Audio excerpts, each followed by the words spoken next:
Hey guys, still there.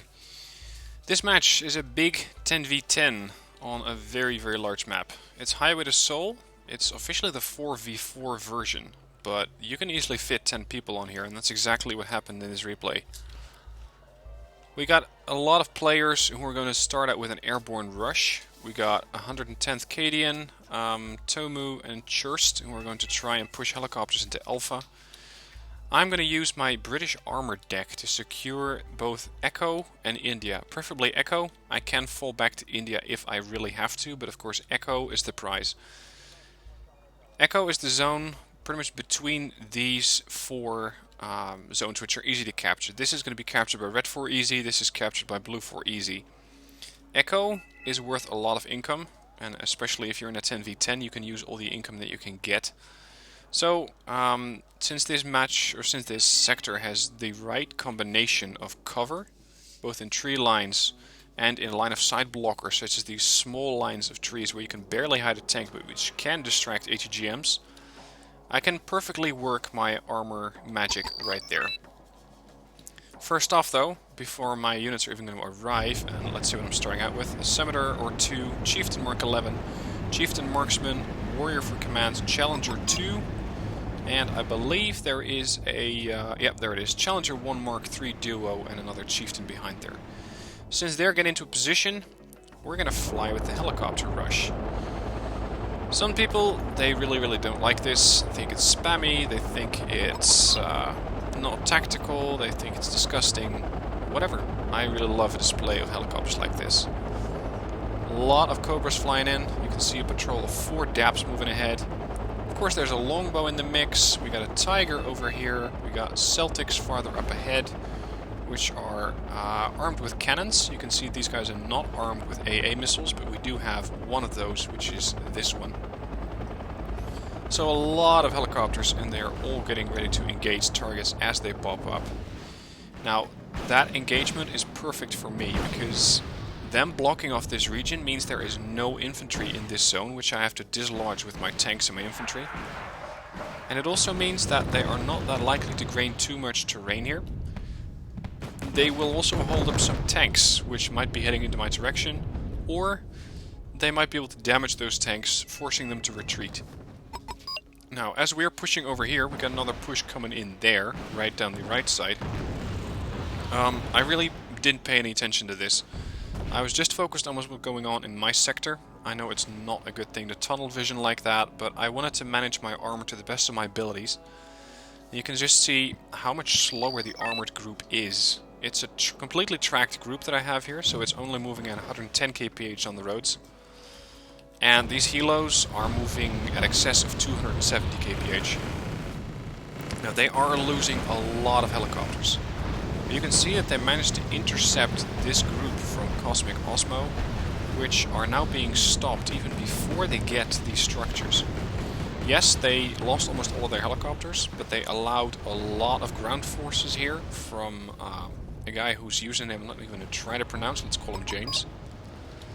He's getting into position with Jaegers. My tanks are now starting to arrive, and pretty much the entire match I'm going to be focused around getting tanks into the battle, pulling weakened tanks out of the battle, fixing those up and putting them back. And that rotation dance is going to work really well in this type of this setup here. Now we got a command vehicle or 2 here. We got the P4C, we got a command squad. I decided to stop my warrior here since it wasn't really needed on the front line. And what I really have going into position right now is 2 chieftains, which are going to lock down this position. I got a Scimitar for spots, Challenger 2, and my Challenger 2, I'm not really going to be using it that much, because while the tank is very good at what it does, it's also a very sought after target, and I don't want this thing to go down. They are too expensive. 170 points, 23 frontal armor, 22 armor penetration. It's not the highest armor penetration in the game, but the amount of frontal armor that this thing has means that it can pretty reliably absorb ATGMs without taking too much fire. But Challenger 1 Mark 3s are really the damage dealers here. They do 21 points of armor penetration, have 3 points less armor, but most of the time that's still well enough to keep these vehicles Now, of course, being a 10v10, you have to contend with artillery strikes, and my chieftain marksmen as well as my challenger marksmen are not really impressed by that. I already managed to lose one scimitar, which was being engaged by ZSD-90s and Luzandui, trying to put my chieftain marksmen in a position where they can cover that area, but other than that and that one Mistral, we don't really have anything to spot. They are, however, spotting my tanks, so I was a bit nervous about my Challenger 2 getting sniped right from the get-go. I'm trying to push this vehicle away, while at the same time not getting too close to those tanks. So if I get too close, the armor penetration is really not going to ramp up. But you can see the Challenger 2 is getting to work, and I'm pretty much torn between trying to get a shot at him, or have the Challenger not get shot at. You can see I took one HGM there, did 2 hit points of damage, not a problem.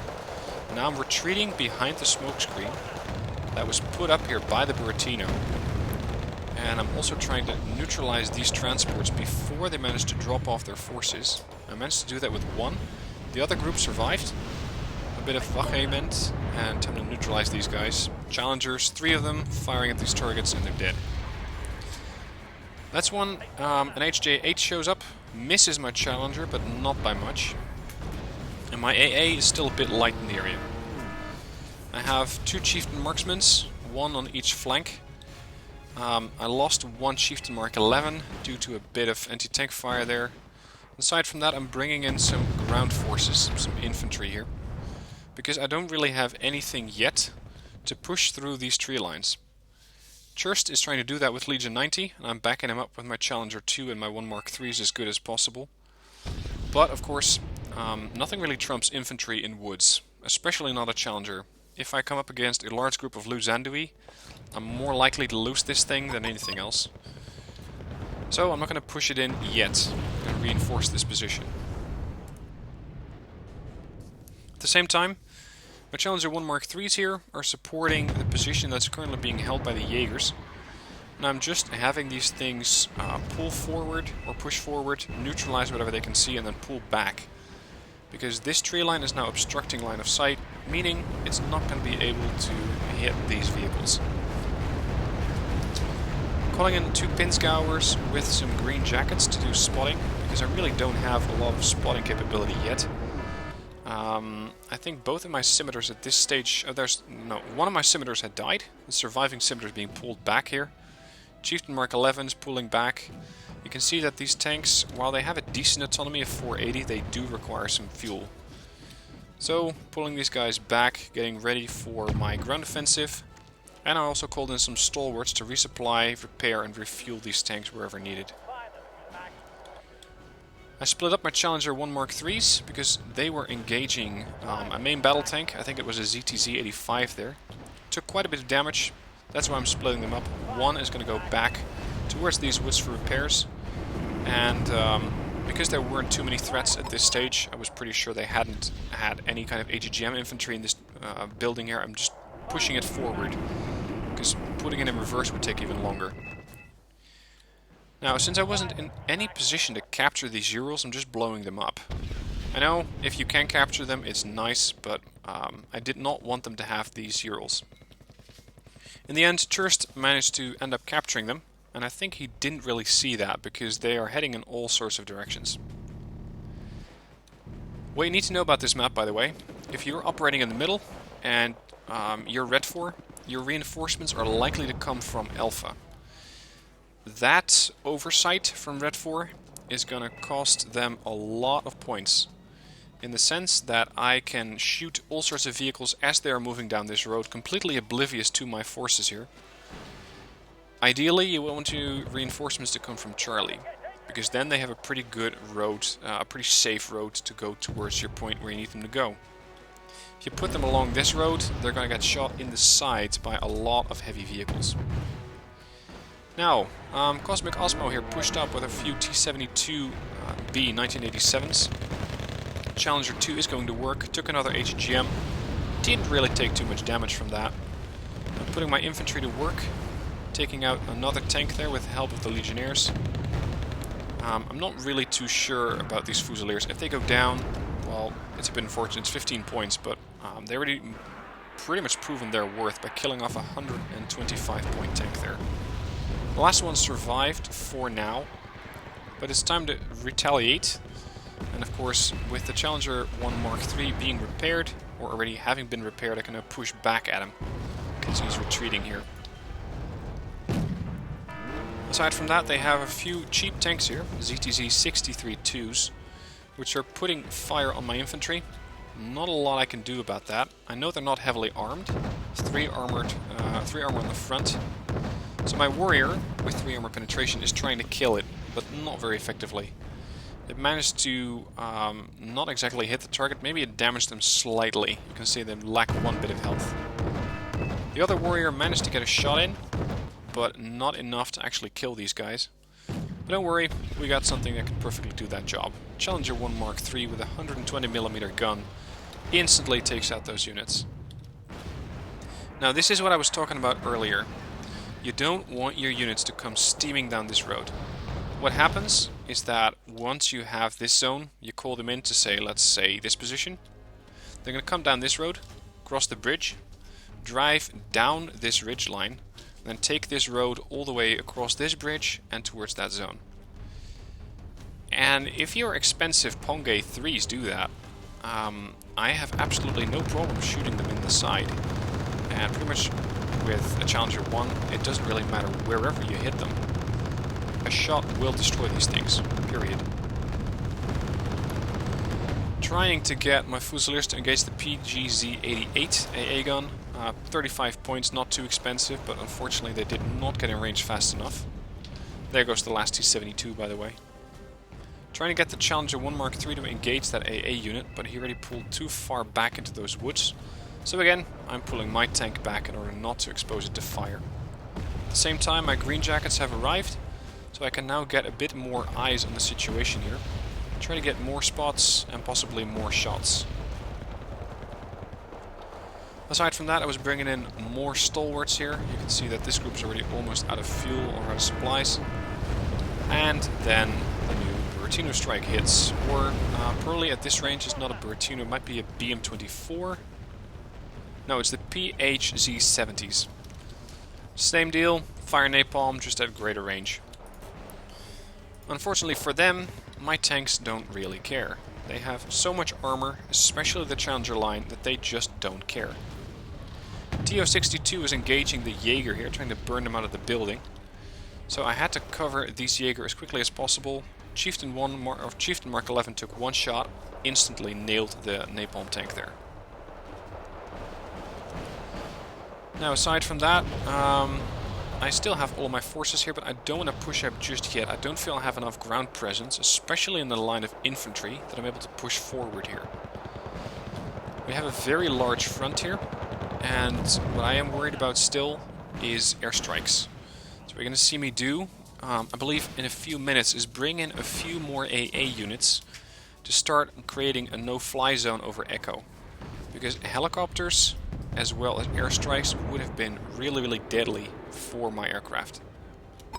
See, 1 jet gets shot down there at extreme range. I'm not sure exactly what those were, but probably the Rafale. I have 1 fighter on air patrol every now and then. It's a Eurofighter Typhoon. I don't think I ever shot down a jet with a Eurofighter, though. Not in this match, anyway. Bringing in reinforcements, I decided to go for a cheap Challenger 1 Mark I. This thing has still 19 points of armor, 17 points of armor penetration, great accuracy. It's decently mobile off-road, and it has medium optics, so if push comes to shove, it can one-shot, or it can fend for itself. There's something I wanted to highlight. It was very interesting.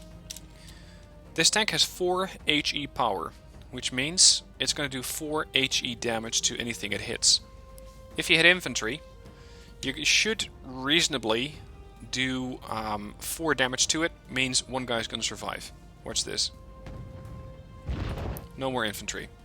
That was 1 shot from this Challenger, so I think he got some sort of high damage roll, resulting in doing actually 5 HE, not 4.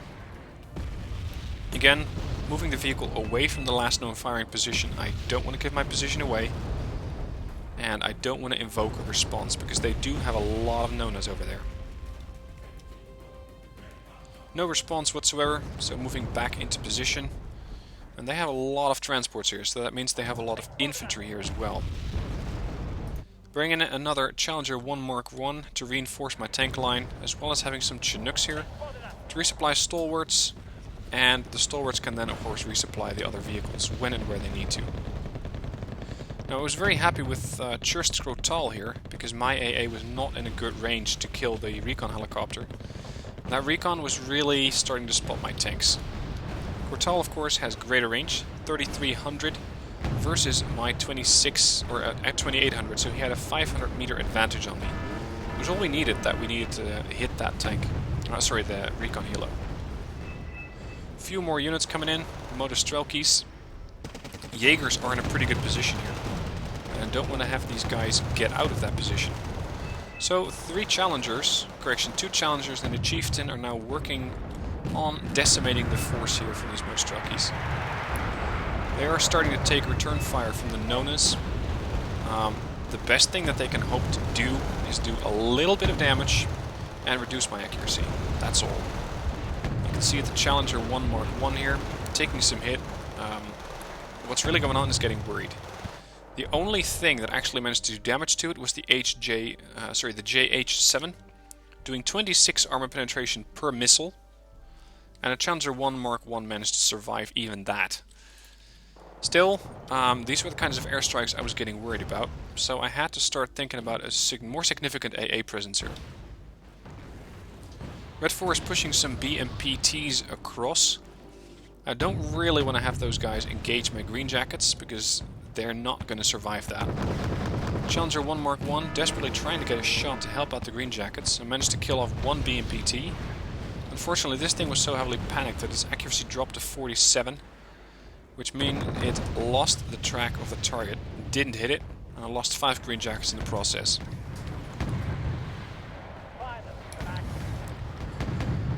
More units trying to push in. Motostrelki are now dead. You can see another jet went down there. Not too sure what it was.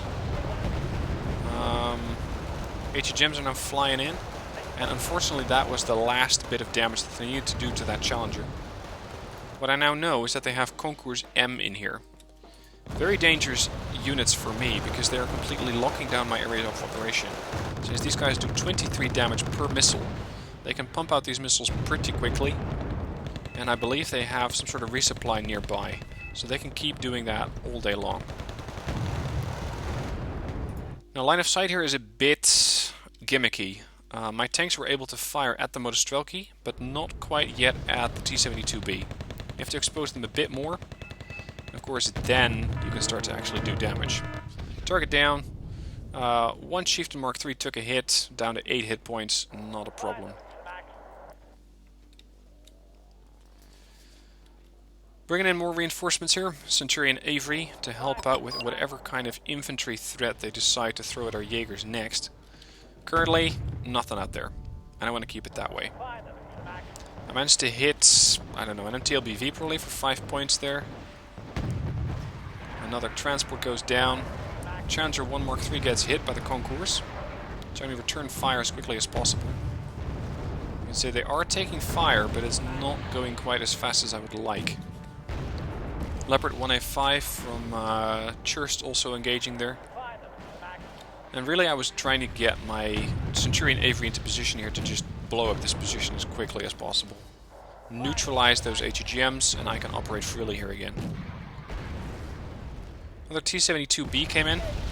It's going to get the same treatment as his previous T-72B, which means my tanks of course are first going to engage the infantry, because they cannot engage the T-72B yet. That's because of this little tree line. It's causing to be thick enough so that my tanks, nor his tanks, can see the targets there. With the Yukyokte neutralized, I can now start to focus on the other threats. I see my tanks already swinging around their guns, getting ready to fire, hit, and kill. Another 95 points.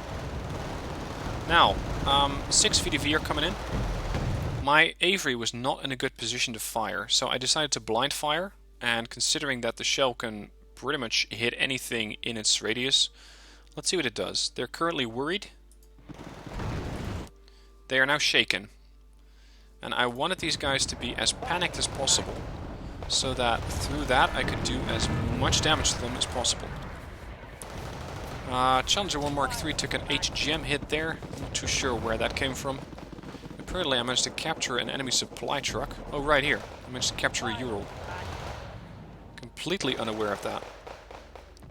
Green Jackets pushing up. VDV are now a cakewalk to kill off. Green Jackets combined with Commander Para, 25 points in the bag. PT-76 had line of sight on the Green Jackets, but they lost that when the VDV died. And I cannot have these guys operating here. So Challenger 1 Mark III on the right takes a shot, takes out one target. He reloads, takes another shot, and takes out the other unit there. That's just the beauty of the Challenger 1 Mark III. Extremely accurate, especially with full veterancy. Centurion Avery is now in position. Excuse me if you want me to say AVRE, but I think Avery is just a lot easier. And again, they sent over one of those JH7s to neutralize my tanks. Unfortunately, it did not manage to make it out, and it got shot down, I think eventually by my Chieftain Marksman. But again, they were stepping up their airstrikes. What I'm bringing in now is another Challenger 1 Mark I. Again, more guns, but also more guns that I can rotate forward and backwards. By that I mean some of these tanks kept getting wounded. For example, this Challenger 1 Mark III got hurt quite a few times, down to 6 hit points I think. Getting it repaired, pushing it forward, but that means that that spot at the front line has to be held by someone else. Pushing my tanks a bit further forward, and considering that the Green Jackets were not spotting anything in there, I considered it empty. I don't think there was anything in that structure right now. They were, however, bringing another heavy tank here. Another 1987, 125 points. Got already 2 tanks in position, but they are getting spotted. So again, I'm pretty much expecting an airstrike. Pulling them back once I saw that they were getting spotted, to neutralize line of sight, block that HGM strike from coming in. There's the tank. It's firing an HGM all the way over here. I believe the Fuchs managed to miss the Fuchs, fortunately. He's already pulling the tank back into cover. My tanks are still being spotted. So again, it's paramount to push these guys forward as fast as possible. Big hit. MiG-25 RBT. These things carry cluster bombs. And fortunately, they didn't do too much damage to my tanks because they were not fully in the blast zone. But they are still heavily damaged. 50% hit points left. I gotta kill off this tank, do it quickly, and get these things fixed up. He was pushing, or he's pulling his tanks back, which was an ideal moment for me to do exactly the same thing. And of course, since I was micromanaging these, I should also have been able to push these 2 forward. Was not able to do that because I was not focused on that. And an SU-27M came in, neutralized my Challenger 1 Mark I, did not get it shot down, unfortunately. So, time for the AA presence to start showing up. Track repair FSA, as well as some more ground forces, so I might be able to capture this building a little bit later on. These are the guys who were apparently spotting my tanks all day long. A couple of Razvedkas. So, Challenger 1 Mark I moving forward. Green Jacket has arrived. A bit more recon here. They had also spotted my Green Jackets in here, so I'm trying to get these guys away from the conflict as quickly as possible. Fortunately for me, the tank seems to be concerned about this position a lot more than my Green Jackets. And that allowed me to get these Green Jackets away from that position and into cover. Now the Razvedkas are still here. I just don't know exactly where they are. So I'm trying to get my Green Jackets back into a position where they can actually see those. And have both my Challenger 1 Mark I as well as my Mark III into position. And there's Razvedkas. Challenger 1 takes a shot, Razvedka's dead. Tanks just lost their optics, at least as far as I know. Green Jackets moving up, immediately taking fire from mortars. And I'm trying to get these things destroyed. But now I have the advantage. Because now I have the armor and the guns. And my tanks can do a lot more damage to them than they can do to me. Unfortunately, this 1 Mark I again took quite a big hit. You can see 2 fast movers coming in there. As well as a Q5D. And another aircraft, another Q5D. Time to get my AA net a try. Missile going in. And there's the second missile, shot down one Q5D. Another missile hit the Q5D. Next missile. Missed it, unfortunately. And I lost the Rapier. But the Rapier already made back its investment. Quite significantly, too. Unfortunately, I did lose the Challenger 1 Mark III and the Mark I. So I lost quite a few points there. But still, I'm getting a lot of points here. I'm almost at 2,000. And as far as the entire team score goes, 13,000 versus 8,000. So we're doing very, very nicely here. Avery getting into a position to fire at the Flacom. The first shot wasn't actually at the Flacom, it was next to the Flacom, and it still managed to completely stun it. MiG-25 RBT coming in. Again, bringing in more AA, because these things were actually a lot more accurate than I had expected them to be. They're only 55 points. Considering that the airstrikes were now the biggest problem that I had, I wanted to get these units in here as quickly as possible to start shooting down jets. Because I can keep fielding tanks, but they cannot keep fielding aircraft for too long. Chieftain Marksman trying to push up to deal with the Mi-24P. Again, they were not able to spot any of my tanks. They were able to spot Fuchs, and that's what they decided to go for. And of course I should have kept this Crotal rearmed, but I was not focused on that. Mi-24 started to take fire. He noticed that, he pulled back, I pulled back my AA unit, and I was rather happy that they did not decide to go for any kind of artillery strike on this position, as that would have cost me a lot of points. What you can also see me do here, or at least in a minute, as I'm not going to be distracted by the other things that are happening on the front, I keep resupplying my stalwarts with the Chinooks, because these things I can hide. And then the Chinook can fly all the way back to my FOB, get resupplied, and then do it all over again. Offload into the stalwarts, have the stalwarts repair and resupply whatever needs repairing, and just keep that thing going.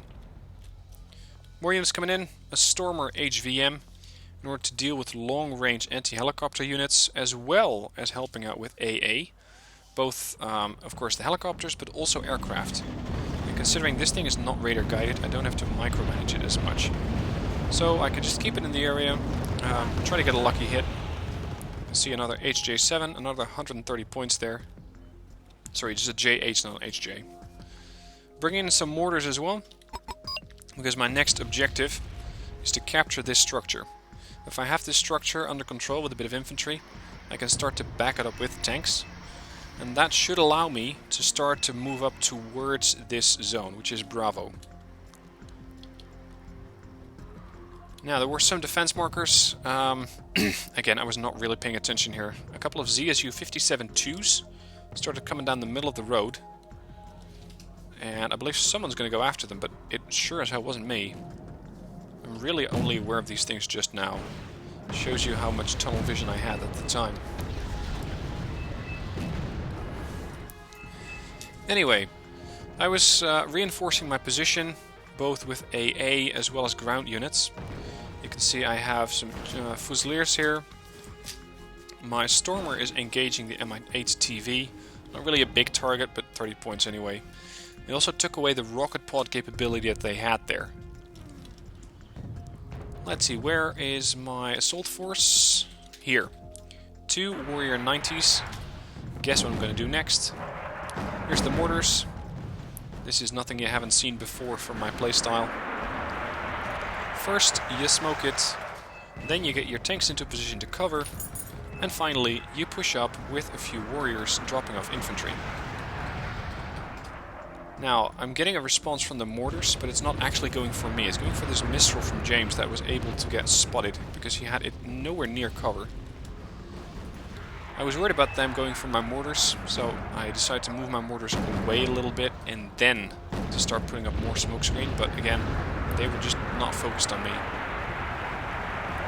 What I did see was 4 tanks there, so I know that I now have to start dealing with a sort of tank defense in order to get ready to deal with these things. In hindsight, I should have had these warriors, or at least the Fusiliers, for example, hiding in this tree line, getting ready to make the dash across the road. Because this is just taking too long. Not only that, but I'm also exposed to tank fire here.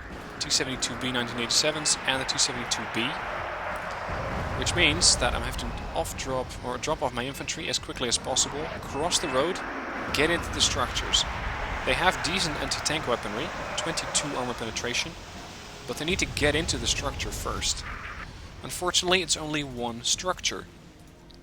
If it was 2 structures, that would have been ideal, but it's just one. Warrior starts to take fire. He dies, unfortunately. Avery moving up into a position to just stun the entire group.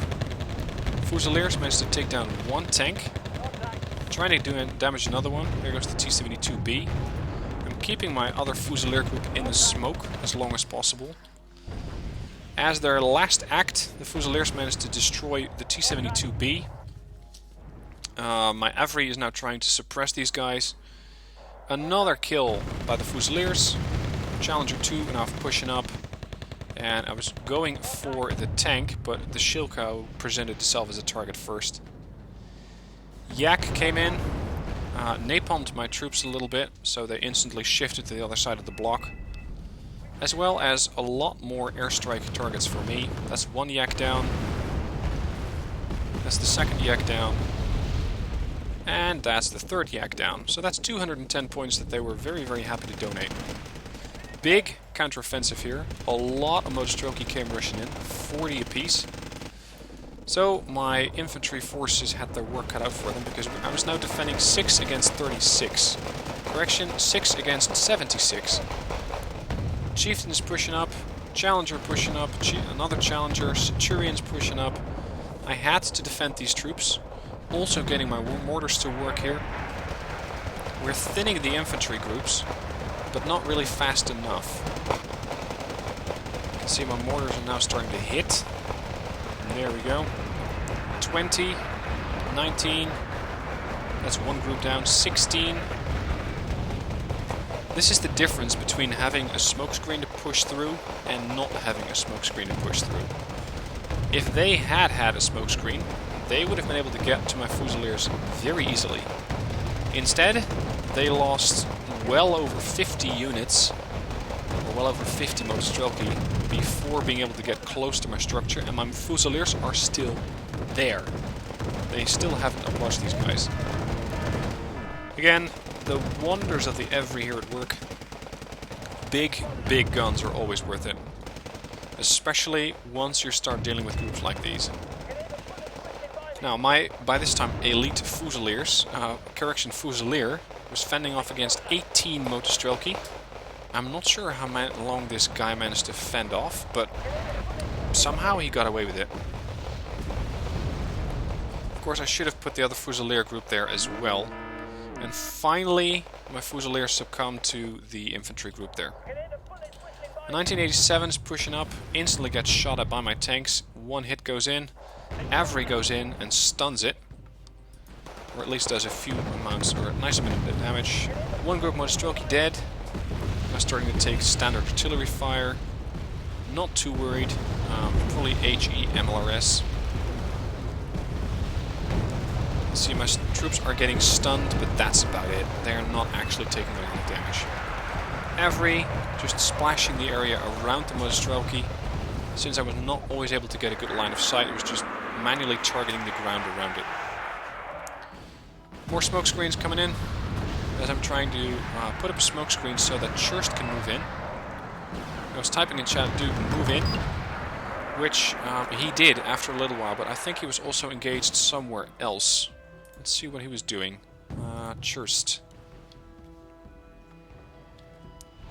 Churst had some legionnaires there. He had forces all over this front. And unfortunately, he didn't really push in as fast as I had hoped he would. But he finally managed to go in. At which point, he was taking fire from a tank. Now, this is something that I found to be very, very interesting. What they were focused on was tank-on-tank warfare. It's not the best option always. Same for me. And I had a surprise. I brought in one Lynx TOW 2, and it was able to do quite a bit of damage to tanks, because most of their AA was engaged otherwise, since Let's face it, I wasn't using any airstrikes nor helicopters. They didn't really need any AA. And of course, my Lynx TOW2 now has a pretty free area of operations here. So that can start to push in and start to move up towards Bravo. Legionnaires are now finishing off one lonely Mostrelki, managed to get it, and now we have the structure. With infantry, that is actually far superior to my Fusiliers, considering they can reach out and touch tanks at 1,000 meters versus my 700. Not only that, but their armor penetration of 25 and their 9 ammo is better than my 6 ammo and 22 armor penetration. So, now getting ready to refuel, resupply, repair and rearm. Everything that needed that surfacing. Currently, nothing much. So, I'm getting ready to move into Bravo. By this point, we had 11,000 points more than the enemy. I'm not sure how many players there were left. I saw Little Bird leave, Cosmic Osmo, Marcel Afar. Not too sure about the other guys, really.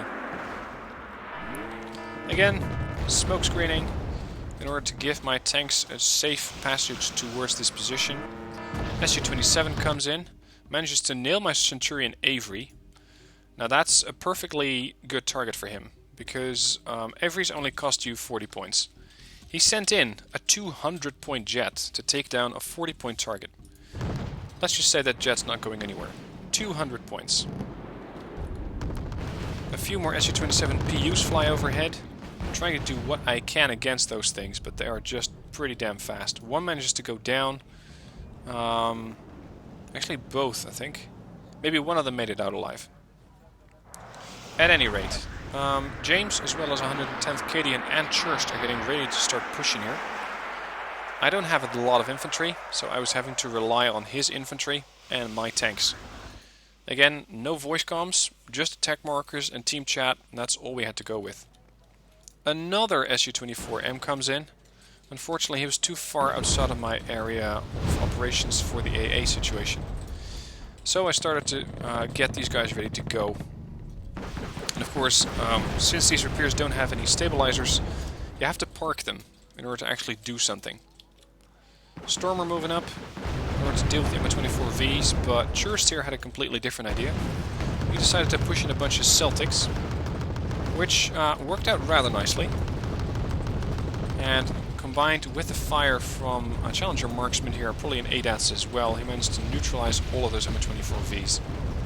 Which was great news for me, because those things still pack quite heavy ATGM units. MiG-25 as well as an Su-27 PU coming in. MiG gets shot down.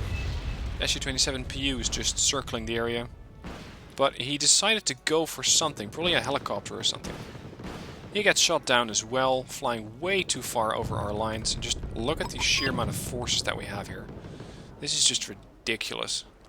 Compared to that, I don't even have that many units here. Alright, let's speed this up a little bit. Bringing in some warriors with infantry. Challenger 1 Mark III, trying to... It came all the way from over here, so I had to refuel it, get it ready to go. Because these things are pretty hungry fuel-wise. Lynx managed to nail another 95 point tank. Of course, by this point, there were probably about 3 to 4 guys left, having to manage a front this size, as well as Tyrion Lannister here, engaging the main capture point, Charlie, which neutralized their position to bring in jets.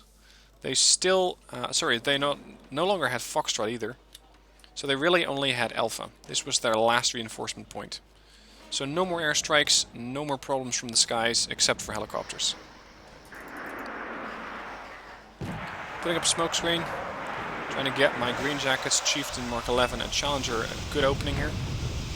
Which in fact happened. And then I started taking fire from some BMP-3s, I think. Pushing in farther, going for the Razvetkas next. Artillery striking this position. That was not coordinated actually, but not unwelcome, except for the fact that it was just cluster munition. I don't think there was too much infantry in here. Whatever infantry there was is now panicked, insofar as they even got hit. But aside from that, it didn't really do anything. More smoke putting up, so that my green jackets and my warriors can be dropped off, or my infantry can be dropped off safely among these buildings. Because let's face it, ATGMs are very likely, and when I switched to neutral you could see that there were some victories there. Warrior moving in. Again guys, this is the use of smoke. This is why I always smoke positions, so that I can push up fast and far, as well as safe, mostly safe. I want my guys to make it all the way across without taking any hits, because hits means loss of hit points, but it also means loss of stats.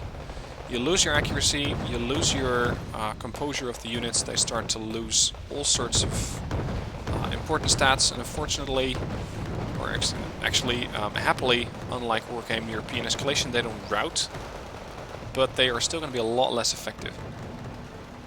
Now, I was wondering why Urals were not being captured, and that was because these Iglas were still here. Fusiliers neutralized those, Urals are now captured, and that pretty much ended the game. Especially with the rest of my allies here pushing into Alpha, trying to neutralize as much as possible. I decided to go for Charlie, but by the time I was ready to go, the match was over. Because, unbeknownst to me, they had lost Foxtrot. I knew they lost Charlie, but they had no position left. And that concluded the game, with a very healthy win rate for me. 172 points in kills, 840 points in losses. So, for me, a very, very good game. Decent amount of command points. I think my warrior was capturing that area, but I don't really pay attention to that. As far as kills go, look at the Challenger 1 Mark III here. Lancer. A lot of infantry go down. T-72B, T-55. Challenger 2 comparably didn't do that much. Again, maybe I should be more aggressive with the Challenger 2. Maybe I'm keeping it too far back. Shilkas, BRDM2s, T-72s, a bunch of Mostrelki. And it just goes on and on and on. This Challenger 1 Mark III was very effective. Luzanduis, ZSD-90s, 85-2As, Ponge 3, T-72s, 3 PT-71 Recons, Flacworms, and it just goes on and on. Also, don't underestimate the importance of having a TOW 2 helicopter, or whatever kind of HGM helicopter you have in your deck in here, because they can just change the tide of the battle. They managed to neutralize, I think, about 200 points worth of tank, which is about 3 times their own value. So again, really, really good value for money on those helicopters, if you are able to provide some sort of a net neutralization, because otherwise they're going to get shot down very, very quickly. Anyway, that concludes this replay. I hope you enjoyed it. Let me know what your thoughts are. I know that 10v10s aren't for everyone, but I usually really, really enjoy these kinds of matches. So, hope you enjoyed. If you did, please hit like. Have any questions, let me know. And if you want to use the deck code's in the description down below. Thanks for watching. See you next time.